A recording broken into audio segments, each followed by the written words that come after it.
sequence of events. All right, we're live there. Now go to Instagram. And I got to hit the go live button twice here.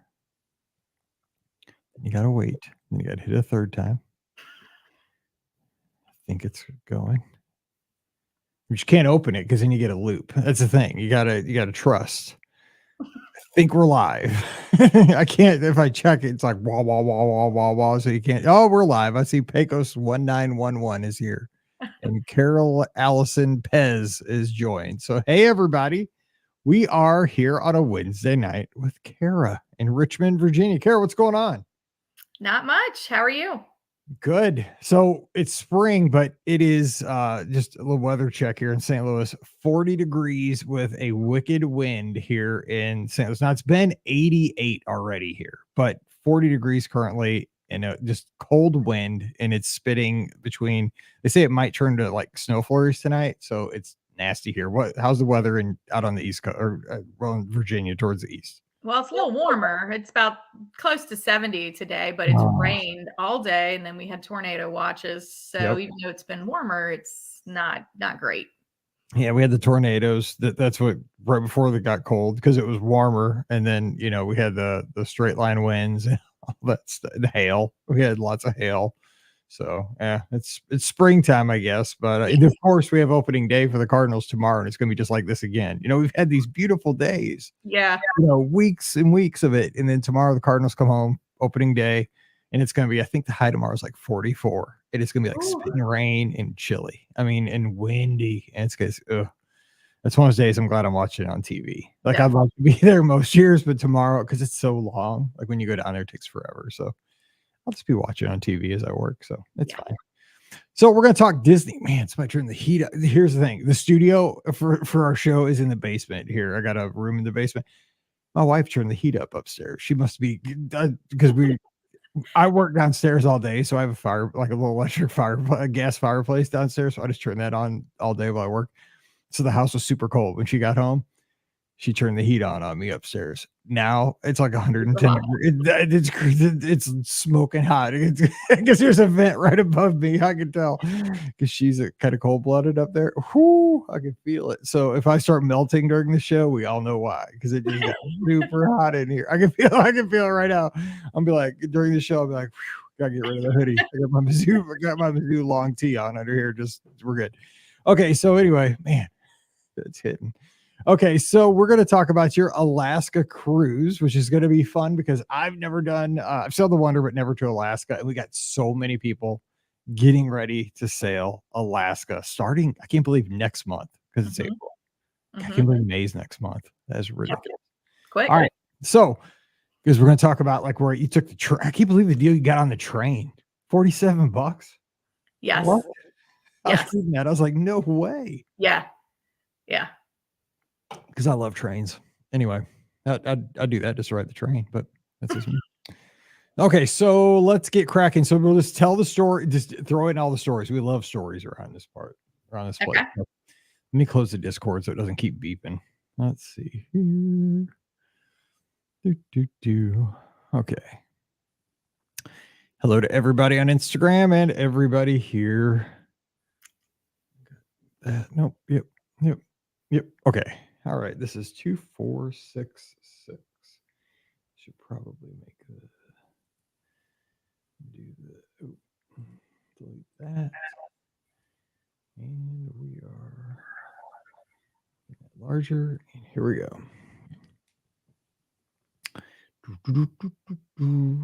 Okay, here we go. 2466.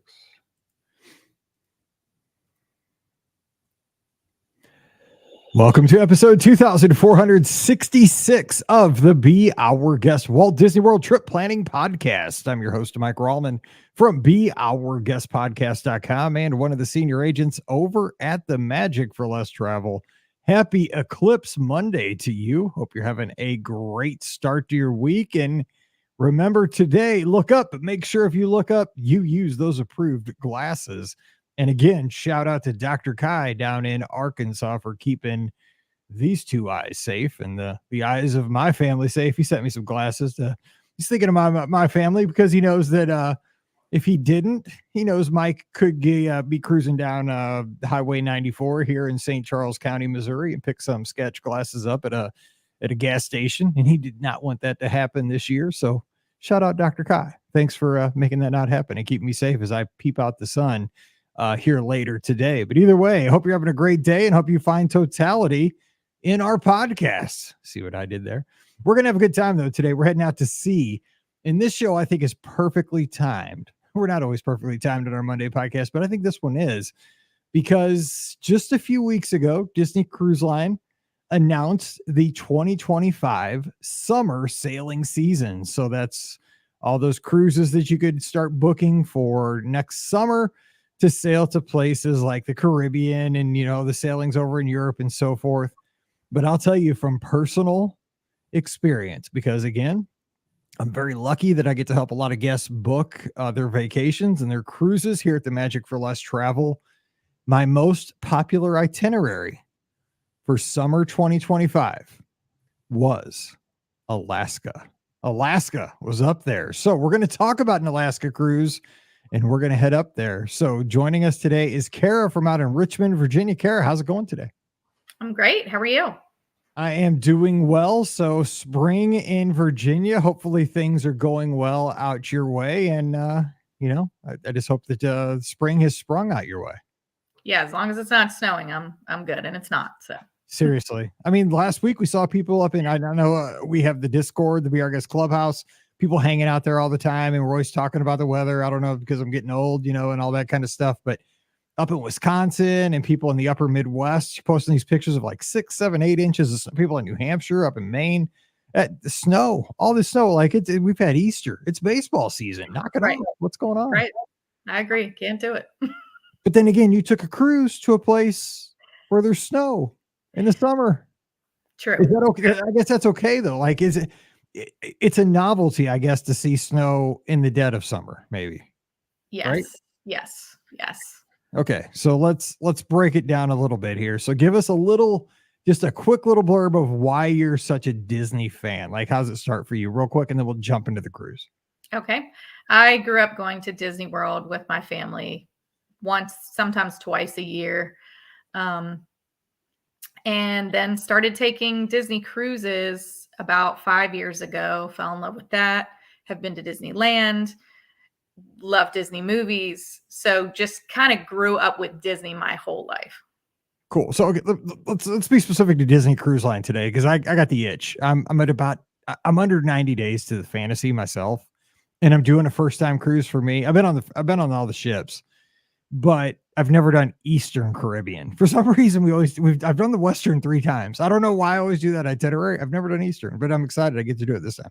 So let me ask you, your first Disney cruise, what led you to take the first Disney cruise? What got you going for the very first time there?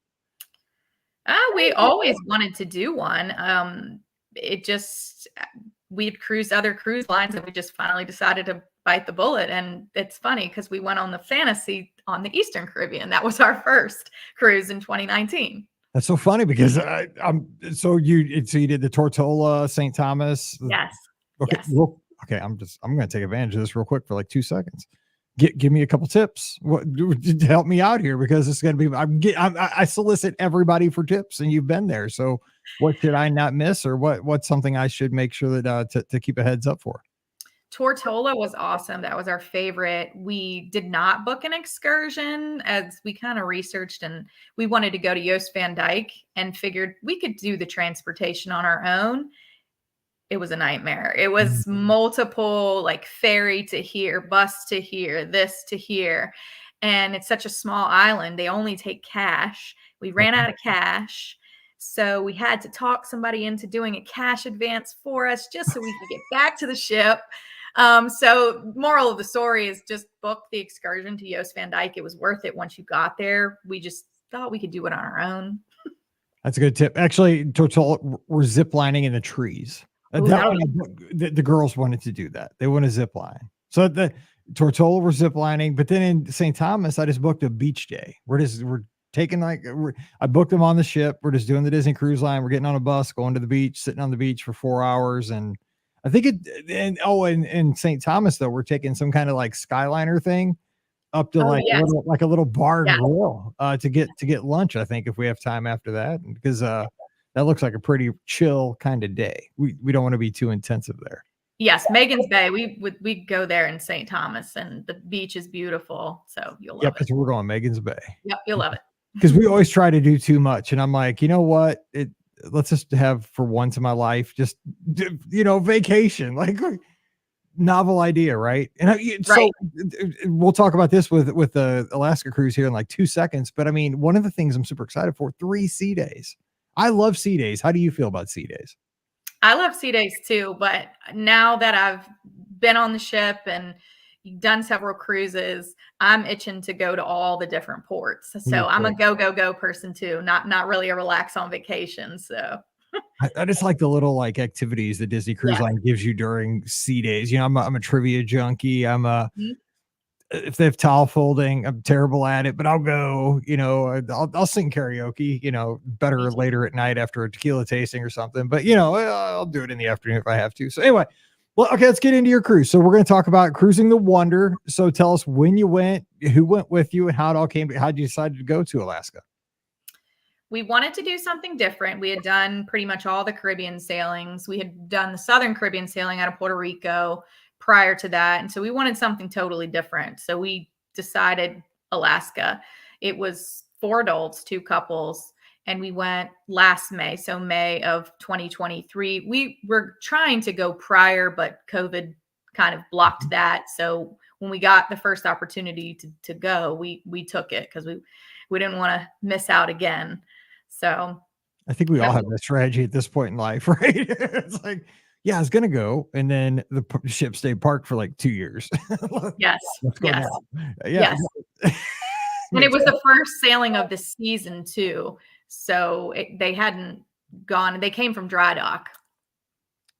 So was there anything you could notice? Because I mean, that's a unique situation. Ship out of dry dock, first ship of our first cruise of the season. I mean, did you find any rough edges? Did you find that? I mean, I don't know what you would have to draw any comparisons. Well, you've sailed, you're a pretty veteran sailor though. I mean, were they shaking off the rust, so to So speak? it was a silver anniversary at sea cruise, the 25th anniversary cruise. So they were supposed to have all this merchandise and certain drinks and different things. And they did tell us that some of that stuff was delayed. Mhm. So it didn't make our sailing. So, but That's nice. it didn't affect anything. I've heard that stuff happen even with some of the other ships, like, even down out of Port Canaveral. That does happen with merchandise from time to time, which is kind of I mean, it's a ship, so I get it. Oh, Right. Dr. Kevin McLean, shout out. He's in our live chat, and he's fixed my back a time or two back when I was playing a lot of hockey. So shout out to him, chiropractor, back when I taught at Wedgwood Elementary, and he was right across the street. So he's asking, though, is the Wonder like the other ships? Okay, so for those that haven't sailed with Disney Cruise Line, there's basically now 3 classes of ships. There used to be 2. The Magic and the Wonder are the 2 OG ships. They're the originals. They're what Disney Cruise Line, they don't call them the OG ships. They call them the classics. So they're the classic ships. They're the smaller of the ships, but they're also just great ships. They're very intimate. They're a lot of fun. Then you have the Fantasy and the Dream. They're sister ships. They're larger. They have a little bit more to do. They're the ones that have the aqueducts on the top, the big tubes you'll see on the top. That's how you can kind of tell those 2 ships. Now you have the Wish, which is she's kind of by herself for right now. Then you have the Adventure, and you'll have the Treasure to go along with that. And then another ship with the Destiny's coming too shortly. So we're going to have all kinds of ships everywhere. It used to be a lot easier to keep track of things, but it's going to get more and more confusing as years go. But the Wonder and the Magic are sister ships, and they were the first 2. So, and the smaller ships. All right. So just want to throw that out there for Dr. McLean. Okay. And you're welcome. I appreciate you because I can walk upright right now still. So, and I've run a bunch of marathons since then. Okay. So let's get into it. So now you guys are in Virginia. So you're on the other side of the country. So obviously going out of Port Canaveral, those other ports on the East Coast, a lot easier. So let's talk about travel and getting out to Vancouver, where this cruise takes place. How'd you arrange that? So we decided we were going to fly to Seattle, and then we were going to take the train from Seattle to Vancouver because we had heard such good things about the train. We figured if we were going all the way west, we might as well explore Seattle and be able to explore Vancouver before the cruise. So we flew to Seattle and spent a night and a day in Seattle and hung out like tourists, and then took the train the next morning. So, and you would recommend that to other folks that are, because I mean, I would want to do the same thing. I mean, I've never been in the Pacific Northwest, so I would want to at least see a little bit of the area if I was up there. Yes, and then another reason why we did it too is we're big Southwest people. So, Same. yeah, so Southwest didn't fly to Vancouver. So the furthest was Washington, and so we figured that was a perfect opportunity after we looked at the cost of the train was $47 to get from Seattle to Vancouver, and it was beautiful. It was unlike anything I've ever seen. You said it was $47 for a Mhm. 4.5 hour train ride. Yes. That is Yes. crazy to me. That is, and I'd imagine, like you said, it was a beautiful train ride. I mean, it was to me, this Beautiful. almost seems like it would almost be like an attraction or something. Something you would do for amusement. It was all along the coastline. It was absolutely beautiful. Oh man, I'm so see. I really want to do this cruise, and now like this is almost like a port adventure. Mhm. Like a pre-cruise port adventure to me. Like this is day zero port, or something to me. When I read this, I'm like, okay, like the cruise has already started. Right, You're not even to the ship. You're not even to you're not even to the city yet. Like right. you're not there. Okay, so you guys stay. Here's the question I always get from people that are booking this cruise: where should I stay then? Because again, if read my lips. Be in the city where you're going to sail out of the night before the cruise. Be there because that ship will leave and it will leave you behind. They do not care. You were there. You guys stayed at the Pan Pacific. So it Yes. sounds like this worked out great for you. And this is a recommended hotel for folks. So tell us about the Pan Pacific. Yes, we're pretty loyal to Marriott, but for this one, we decided to step away after we found out that the Pan Pacific was actually attached to the cruise port. So you could give your luggage to the hotel staff and they would take it to the ship for you. There was a direct elevator going straight down into the terminal. So you were already essentially on the ship before you even got there. It says like you could see like the seaplanes from there. It was an easy walk to restaurants and other kind of, if you just wanted to walk around to kind of stretch your legs, it looks like Yes. a lot of tourist kind of things to do within walking distance. Yes. Yes. Beautiful hotel. All right. So, how, and could you see the ship from the hotel there? I mean, obviously Yes. you're right there at the Yes. terminal, so you can see right there. It has Guessing. like long picture windows in all the rooms, and so you could see the ships pull in and out, and you could see seaplanes land. I mean, you could just sit there and watch all day. Yeah, I'd be so amped up because like I've stayed. Usually we stay at Walt Disney World because I like to get a little Disney fix the night before if we're going out of Port Canaveral. But I have a couple times just because I'm a space nerd too. I've stayed like at old hotels on like A1A in Cocoa Beach Mhm. because I've read, the astronauts own this hotel. It was a stinky hotel. It was like now it's a La Quinta, but back in the day, like John Glenn and a couple astronauts owned it. So I'm like, well, I told my wife, I just want to stay there because like the Mercury astronauts own this hotel, and it was so dumpy. It was a terrible La Quinta. She's like, I don't, they owned this thing like 49 years ago. I'm like, yeah, but it's historic. There's a plaque in the lobby. She hated me for it. But it was one of those things like I went for my morning run and I saw the ship in the port and it just gets you so amped up. Like, in like 3 hours, we get to get on this ship. And I could imagine seeing it right there in your hotel and the planes. It's kind of like if you're, Port Canaveral, like going over to Fish Lips for dinner the night before and seeing the Right. ship come in and out. You just get so excited. Oh, I'm so excited. I love this stuff because I can't wait to go on my cruise now. I still got to wait forever. Okay.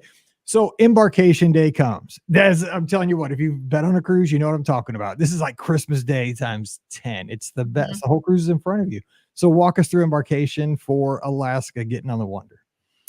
Embarkation was the easiest out of any cruise we've ever been on, and that's due to the hotel and the partnership that they have with Disney. So we didn't have to leave. We just got on the elevator and boom, we were in the terminal, right on the ship. We were one of the first people on board. It was seamless. We got luggage pretty quickly. It was great. So was it, I didn't, I don't know if I asked or if I heard, but it's first time on the Wonder this time? Yes, so at the time we had done the fantasy, the dream, and the magic, and so we were just waiting to do the wonder before the wish came out. So yes, yes, first time. But you've been on the Magic. So you've been on a classic ship. Yes. Okay. So, what were your initial thoughts? Because I don't know, like if your kind of routine is to, get announced onto the ship, go into the atrium, and then head directly to the buffet, catch some lunch, then explore. That's kind of what I think. It's what like 90% of the people do. But what's your, first hour or two on the ship typically like on a cruise?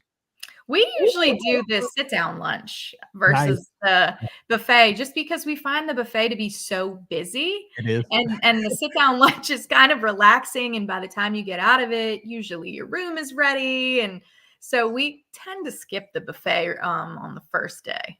You are smart, but I have kids that, that just wanna go up and tear it up, and I'm just kinda the same way. I just like to go up there and grab whatever I like. But yeah, you see, you do it right because 'cause you're just like, "I'm just gonna go the other way and relax," and it's nice.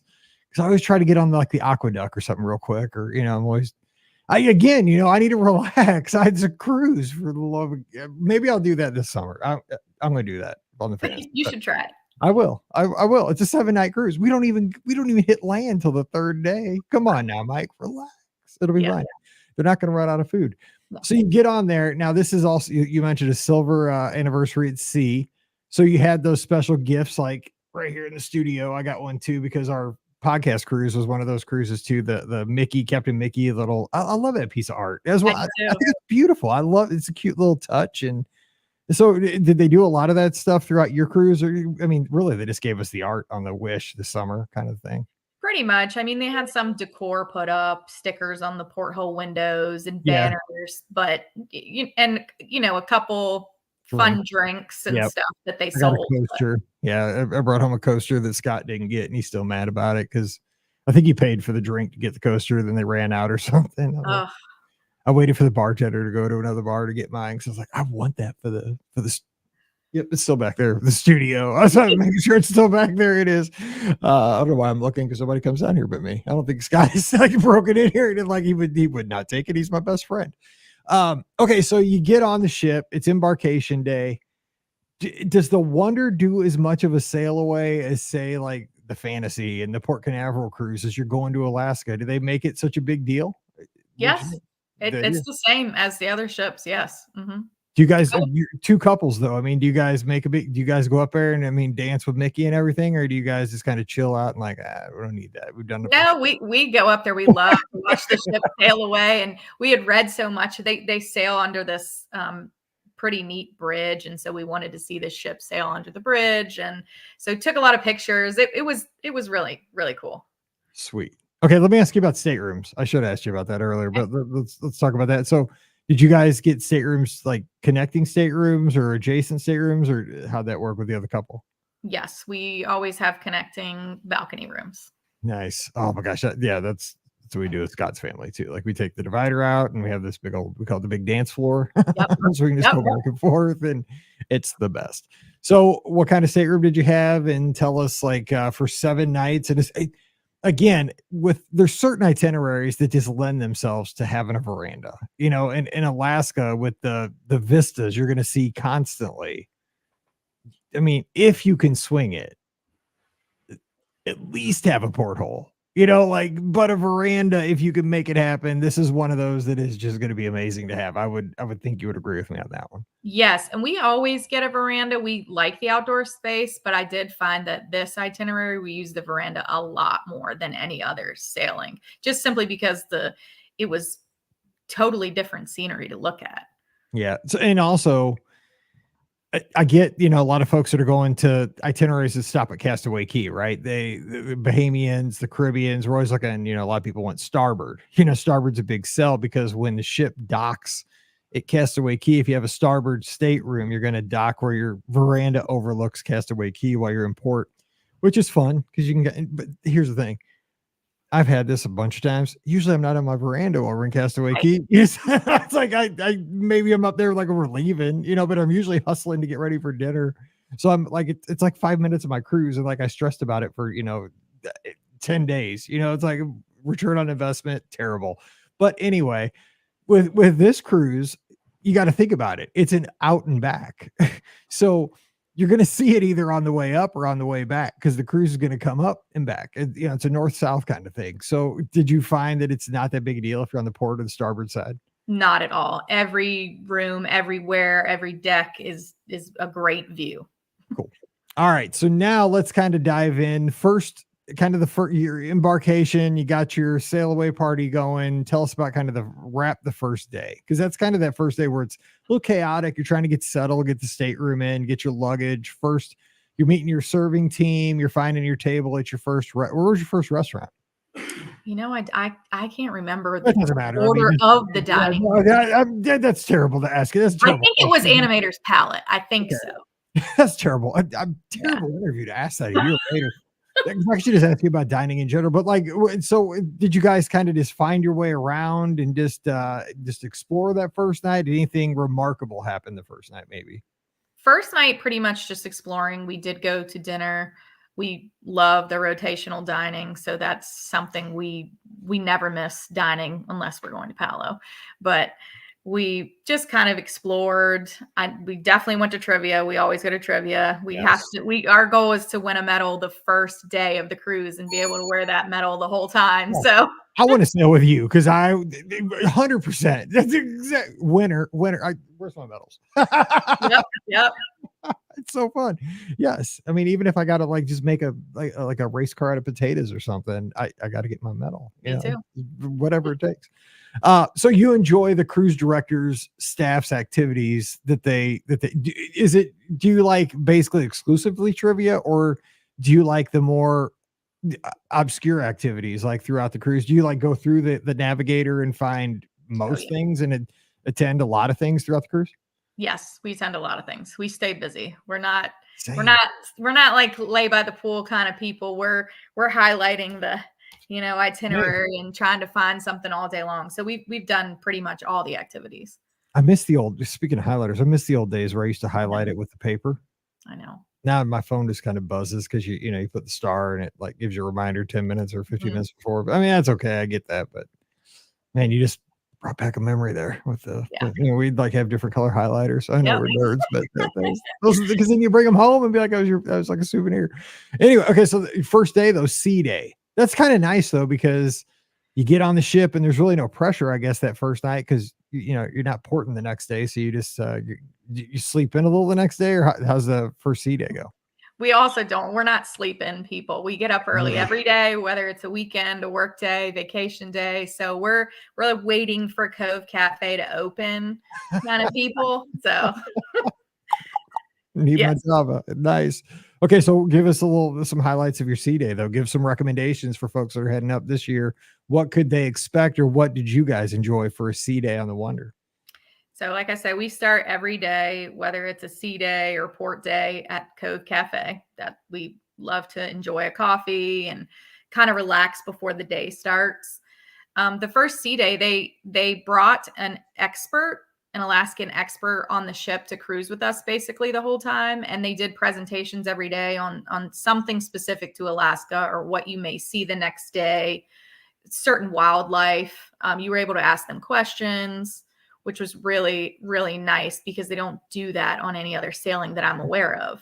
So it was very, very helpful to have that. And then, of course, they have the characters in their special Alaska outfits. So that's always huge, seeing them walking around. And so we definitely did that. And we spent a lot of time on the balcony watching us sail from Canada all the way into Alaska.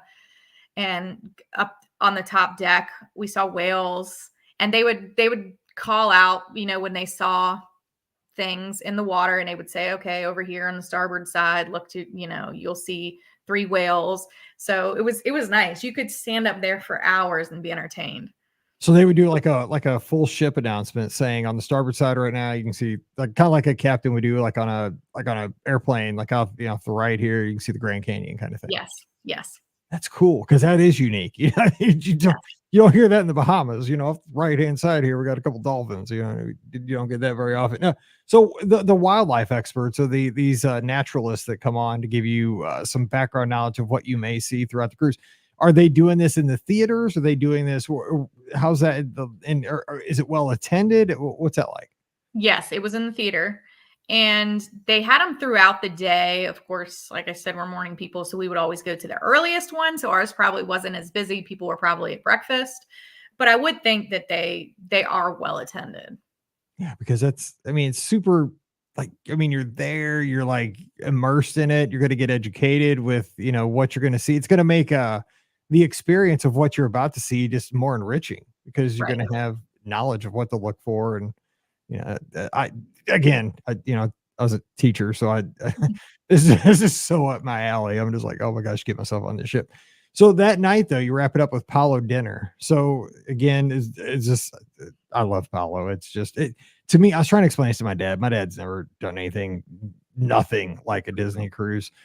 And I was trying to explain to him like the levels, right? I'm like, my dad would think like the rotational dining is super fancy because he's like way below even me because I'm not fancy, but he's way below my fancy level.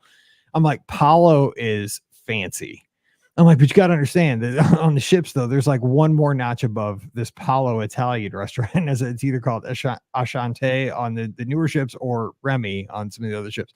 I'm like, but Palo is like my ultimate fancy. Like, that's as high as my fancy meter really needs to go. I'm like, but I like it a lot. I like it. But I said, I like it because I'm platinum and I get one free meal. Like, this place, that's why, because I'm frugal too.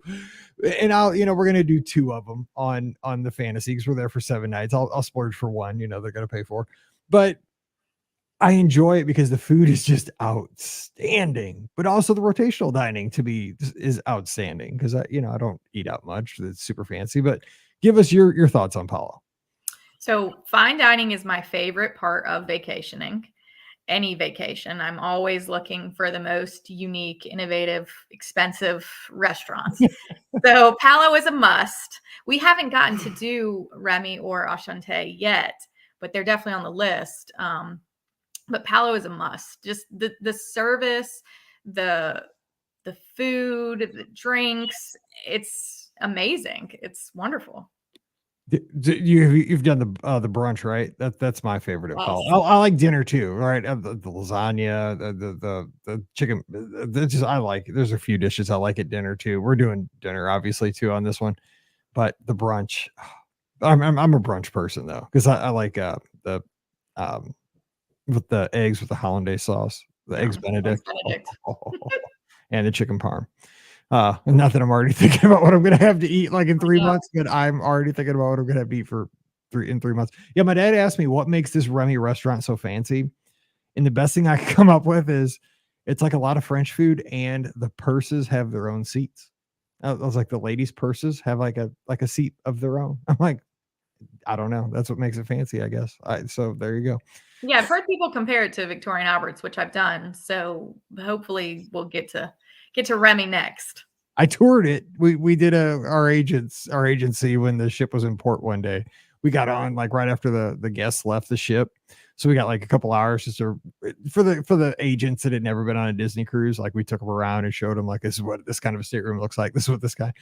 And then they're like, "You want to see Remy?" So I'm like, "I'll take a bunch of them up to Remy." I was like, "I've actually never been to Remy." So we ran through Remy, and I'm like, "What's that?" Like that's a purse chair or something, a purse stool. I'm like, are you kidding me? I'm like, you're messing with me. No, the ladies put their purses on those.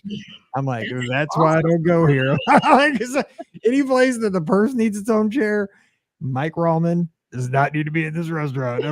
It's too fancy for this guy. They cracked up. They're like, no, you can eat here too, sir. I'm like, Yeah. really, you don't want me in here. I'd be messing you up. Anyway, okay, the next day you get your first port. So tell us about the exciting. You're a port person. You finally get to do something. What's up? Yes. So the first was Glacier Day, though, where you don't actually get to get off the ship. Oh, okay. It's a port day, but you don't actually get off. And they have one excursion available, and it basically is a smaller ship that will take you all the way up to the glacier Mm. and around way closer to land, so you can see more wildlife. So we decided to do that since it was a once in a lifetime opportunity, and it took you very, very close to the glacier. And they had several people on board to answer questions. They were pointing out wildlife. Um, it was really nice. And again, the weather was kind of an anomaly on this sailing because it's supposed to be kind of cool in the beginning of May and September sailings. And so most people had packed kind of winter clothes.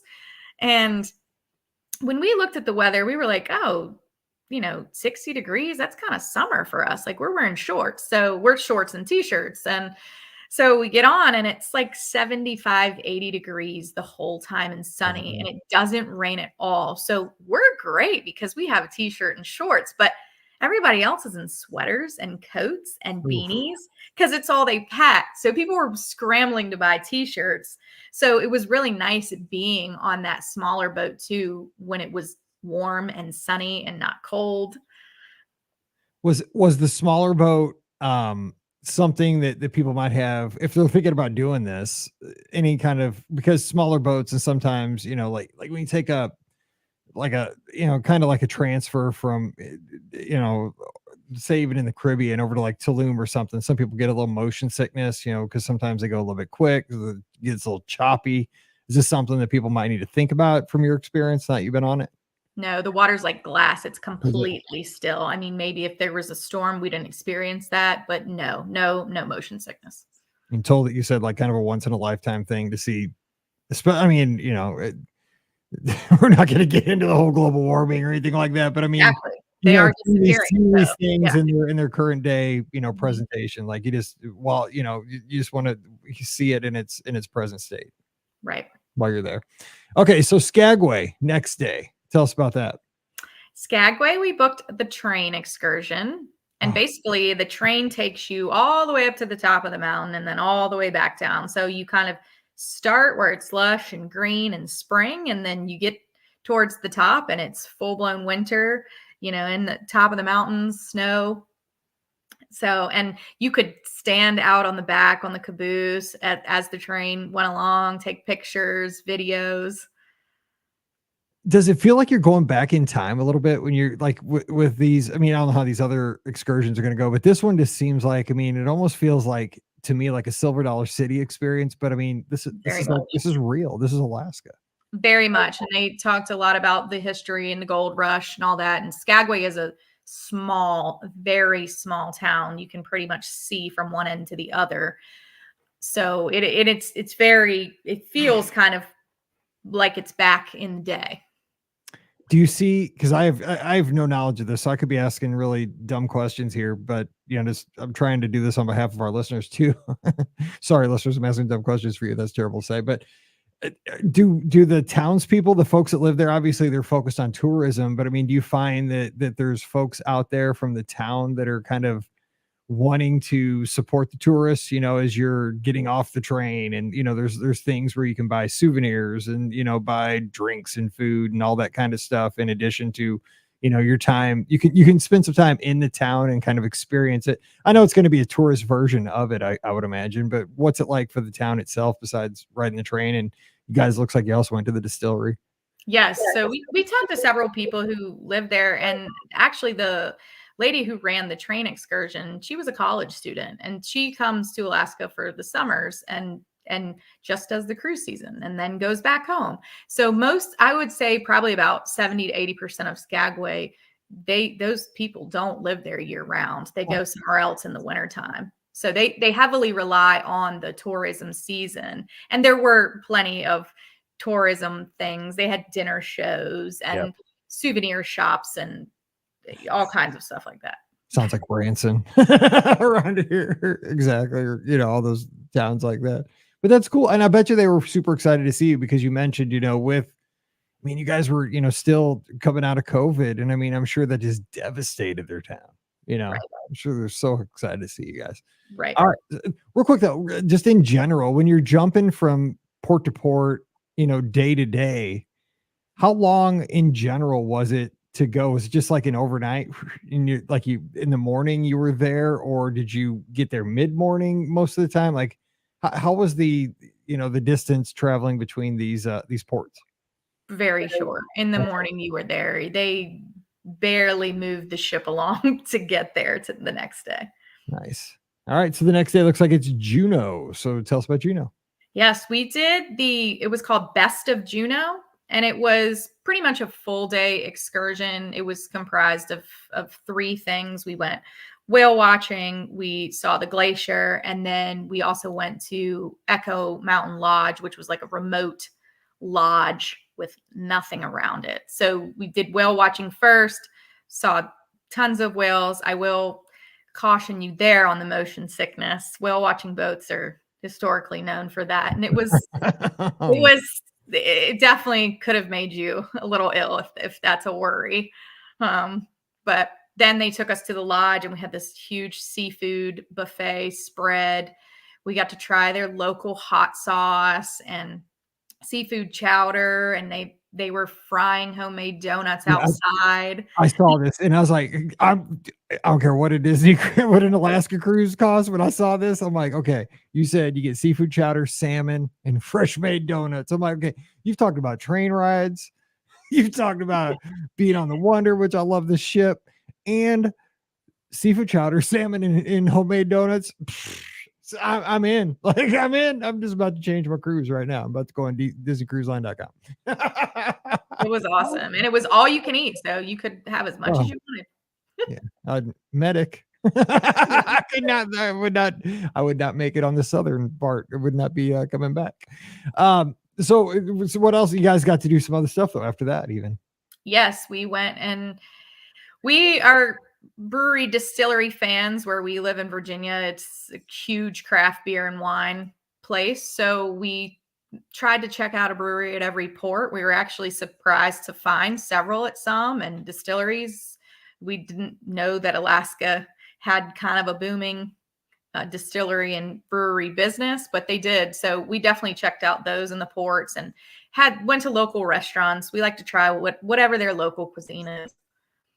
So you have it sounds like in these ports though, you have enough time to do things like that. I mean, because typically in the Caribbean, I mean, the window to do things is rather short. You know, you got to be really careful. You really don't have a lot of time to go check out local restaurants. You might be able to run in, grab something real quick, and grab it. But, to go to a distillery, check out a couple drinks, go to a restaurant. So it seems like this is more of a leisurely pace kind of port itinerary. Yes, I will say with Disney in Alaska, your port days are full, at least 8-hour days. I've heard other cruise lines, sometimes they are 4 hours and there's not enough time to really do anything. But ours were full days. You could do an excursion and then still have time to explore the town. Let me ask you this though, because it sounds like you have the background knowledge to be person to ask which of these ports had the best kind of brewery scene or best, place to, if you want to kind of check out the spirits and, get a tour of a distillery or something like that. Was it Skagway? Was it Juneau? Was it somewhere else? We liked Skagway because it was just a really small town feel. They had one brewery and one distillery, but we liked that they were small. Juneau is more of the bigger city. They actually have a university there. People do live there full time. So they had a lot more commercial aspects to the town, but they were all really nice. Ketchikan is small and has a lot too. So really, I mean, they were all great. If you're into that, like, you won't be disappointed. Awesome. All right. Speaking of Ketchikan, that's where you went after Juneau. So let's talk about your time over there. Yeah. So Ketchikan, we booked an excursion to go 4-wheeling in the afternoon, but we still had time in the morning to be able to walk around town and explore. And it literally is like stepping back in time. There are all kinds of shops and restaurants, and local parks that you can walk to, museums you could explore. So there, I would say you really don't have to book an excursion if you don't want to, but it was nice because we were able to do both.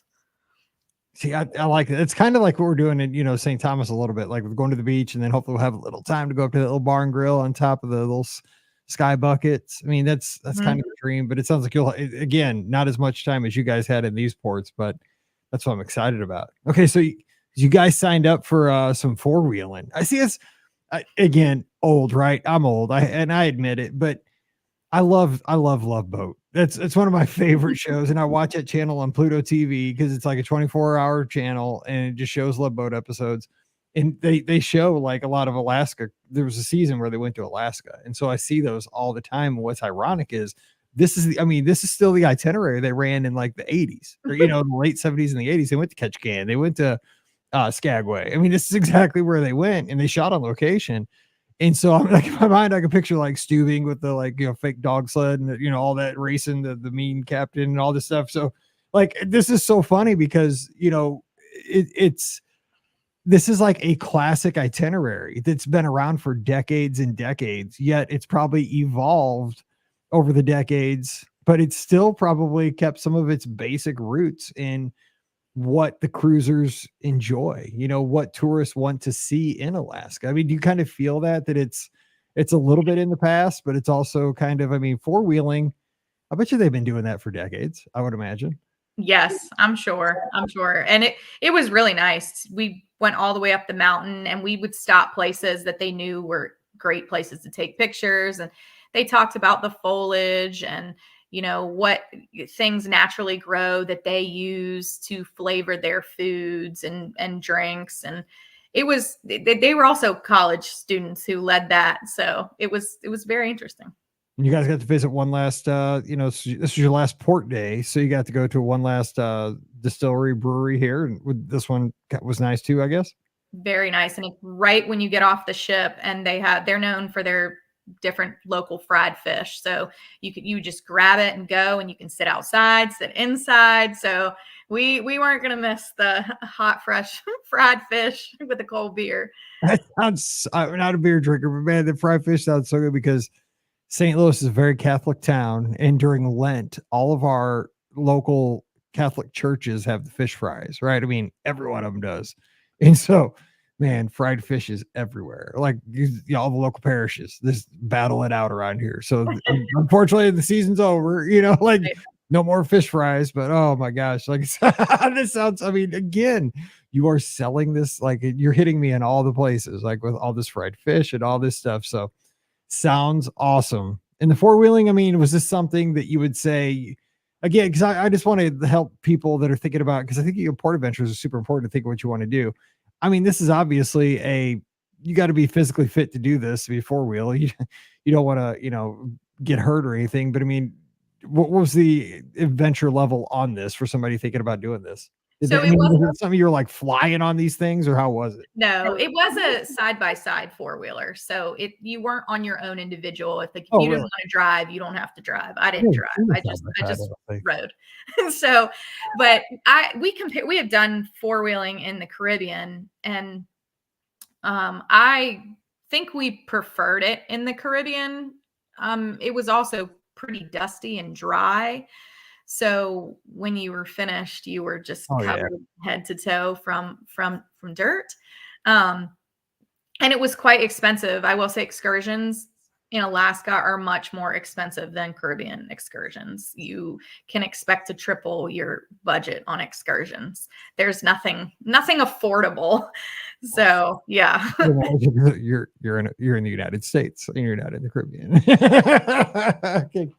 Oh, one other thing I was going to ask you about, though, it is probably super important to our guests. So you are, I mean, think about this. You are in the United States, so with cell service, I mean, is that something you get the entire time because you're in the United States? Pretty much. Some of your sea days you didn't have it just because you were too far away from a tower, but every port, everywhere, I mean, you pretty much could use your phone the whole time. So it was different. I don't know if I like that though. Now they say that. Yeah, we didn't know that we would like it either, but it did come in handy for being able to research things kind of on the fly or look up a restaurant menu or something like that. Yeah, I'd just have to lie and say that you can't get a hold of me. Do not disturb is your friend. That's what I would say. Put it out to sea. Make a do not disturb thing that says out to sea. All right, so you're heading back, sea day, getting ready to come home, heading south. Tell us about that last sea day though, because it's kind of sad. But I mean, your cruise isn't over. You're gonna have fun. They're gonna give you programming, and I see you had one of my favorite events. I never miss this, and I have a little kid. Jack's Diaper Dash. Yes. It's if you've never sailed, got to do it. It's awesome. So I mean, the only thing missing, you got to bet on the kids. But I mean, you can do that informally if you want. So go ahead. Right. There weren't as many kids on this sailing as to be expected because I think a lot of schools were still in session. And again, it's an Alaska cruise, so I don't think there's as many kids in general. So they were literally trying to recruit any possible baby they could find just to get enough for one heat. You're like, this Uh, kid looks like he's 7. Like, this yeah, kid's been walking for 5 years. What is going on? yeah. So there was only like a handful of babies where normally there's dozens on the Caribbean sailings, but it was still it's always a good time. And it says too, they brought on an iceberg, like, onto the ship. So tell us about that. Yes, they brought a big chunk of the iceberg and they would chip pieces off so you could hold it and touch it and take pictures with it because that was about as close as you could get to one. Well, most ships are trying to avoid icebergs, I would think. Yeah, they brought one on. There was a lot of Titanic jokes. I was gonna say, I mean, Yeah. I'm trying to stay. Yeah. I always sail the Caribbean, so I'm just saying, like, I'm pretty safe down there. That's what I tell my wife. And everybody's like, "Aren't you worried about it?" I'm like, "I only sail in the Caribbean. It's always like 80 degrees. If it happens down there, it was just meant to be." I'm just saying, there's about 8,000 other ways I could go before I even get to that ship. If that happens, Yep. it was nice knowing you. Okay, and you also did one of my favorite things. I mean, everybody knows you sail with me on a podcast cruise. You sail with Scotty G or Steve, Pam's husband. We like to do our tastings on these cruises because the captain's driving, not us. So it's the best time. And I'm not a drinker, and I don't know anything. You guys know, obviously, you go to these breweries and distilleries. I'm somebody who didn't even have his first drink of alcohol till he was over 30 years old. So I know nothing, and I don't drink beer.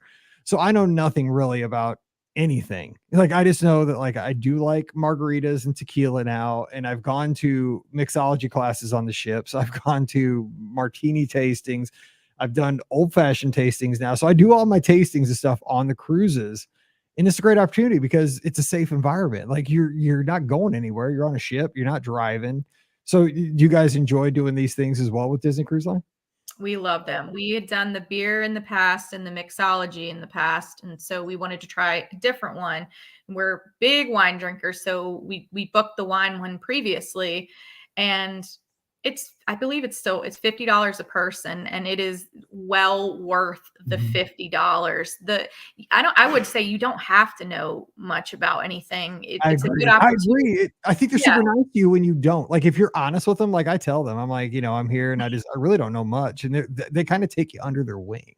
they do. They really do. And we loved it was a sommelier who taught the class, and we loved the class so much that we got up, and the next one was a champagne tasting, and we were like, is there any availability? And they said, yeah. And we booked that one. So we did them back to back because we loved that first one so much.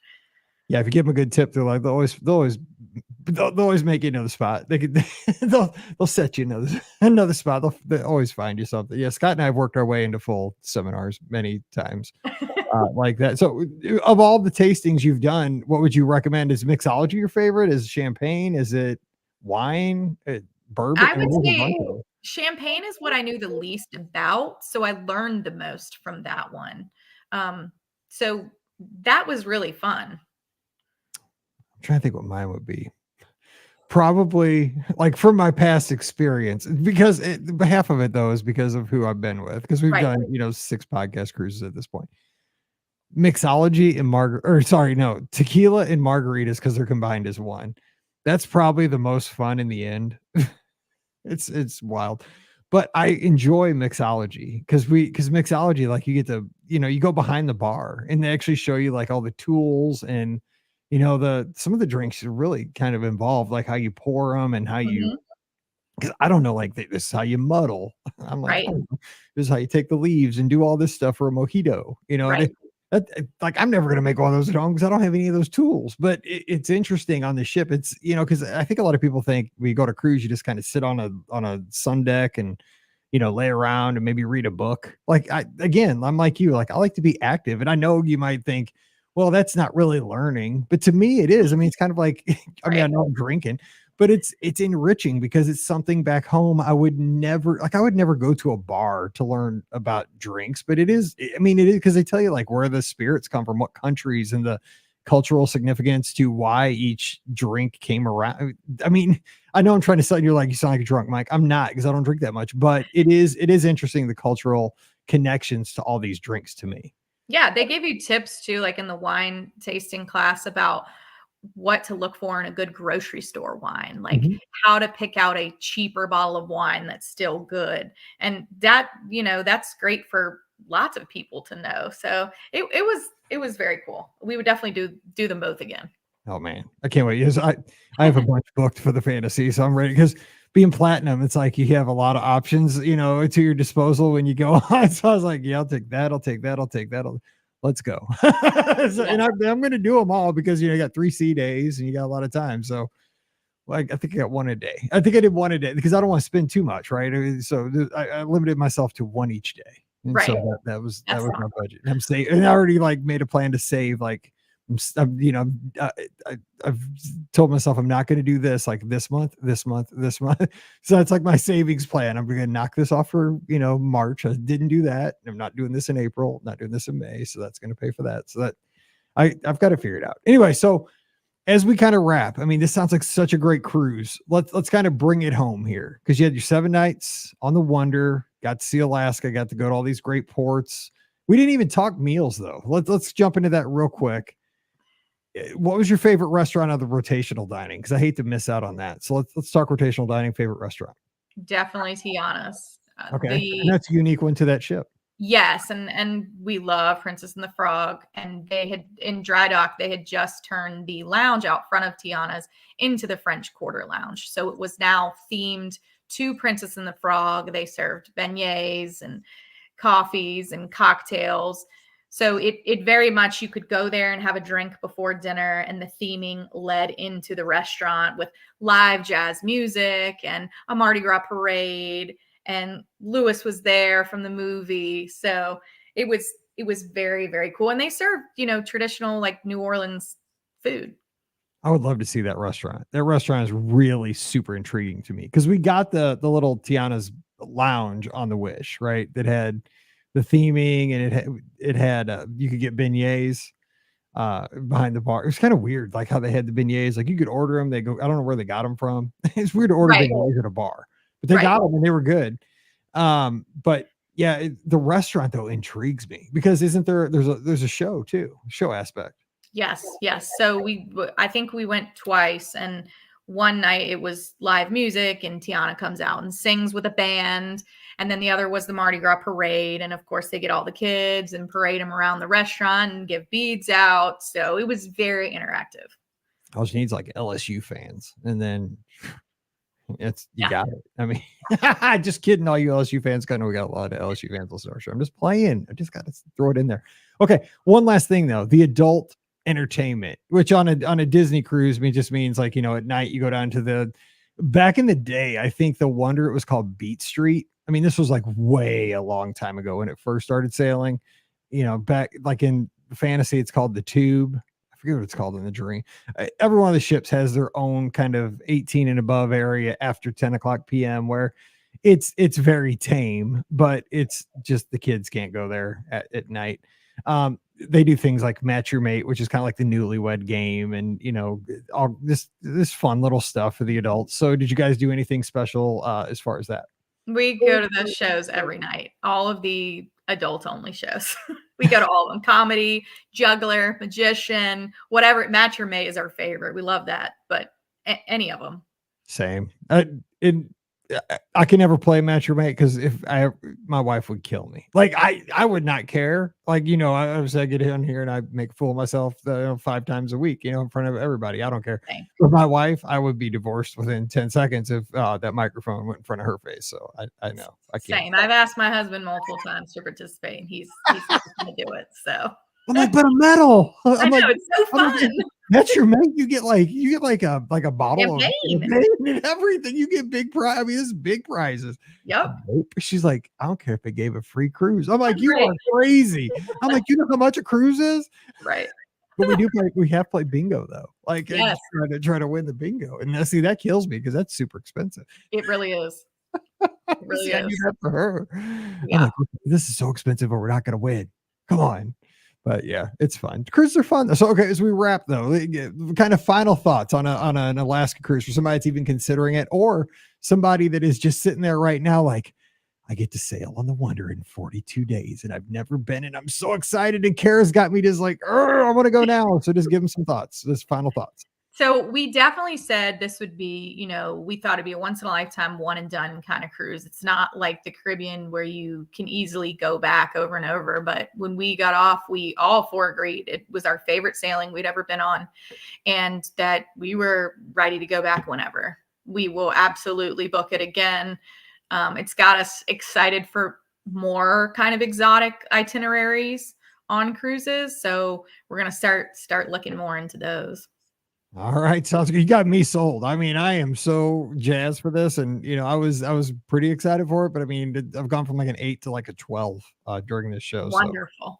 So you sold me. Wonderful. That's perfect. Look at you. I like what you did there with the Disney Wonder. All right, Carol. Well, hey, appreciate the time, and what a great way to start the week. And hope you have a great spring and summer out in Virginia. And again, thanks for coming on the show. It's been awesome. Thank you so much. All right. Don't forget our show brought to you always by the Magic for Less Travel. We'd love to help you plan that next Disney cruise. Just swing by the website today over at themagicforless.com. Here's the best thing. Costs exactly the same as booking with Disney Cruise Line, and we'll give you an awesome onboard credit. Spends just like cash during the cruise. Pay for those beignets, pay for the merch, pay for those tastings. Think about that. We'll take care of that for you as well. So just see all the details right now. Swing by themagicforless.com. Please also use our Amazon affiliate link. It's beourguestpodcast.com/Amazon. And thank you so very much to our Patreon supporters. You guys are the all-stars. You make this show possible. You can support us as well, starting at just $5 per month. We'd love to have that support. So coming over this week, patreon.com/beourguestpodcast. And you know where you need to be this week? It's over in the Be Our Guest Podcast Clubhouse. That's our Discord channel. It's where we have over 650 folks right now talking Disney 24/7. We talk Disney Cruise Line all the time. We talk about the parks. We talk about the resorts. We talk about Disneyland. We talk about D23. We talk about Disney Plus content. We just talk about our lives in general over there. So coming over, it's just beourguestpodcast.com/Discord. It's kind of like a live chat room. It's also kind of like a message board. Just give it a shot. You'll love it. It is just a great community of awesome Disney fans. Again, beourguestpodcast.com/Discord. We'll also have the live call-in show this Sunday night where you can be a part of the show. Give us a holler, and Scott will be joining me.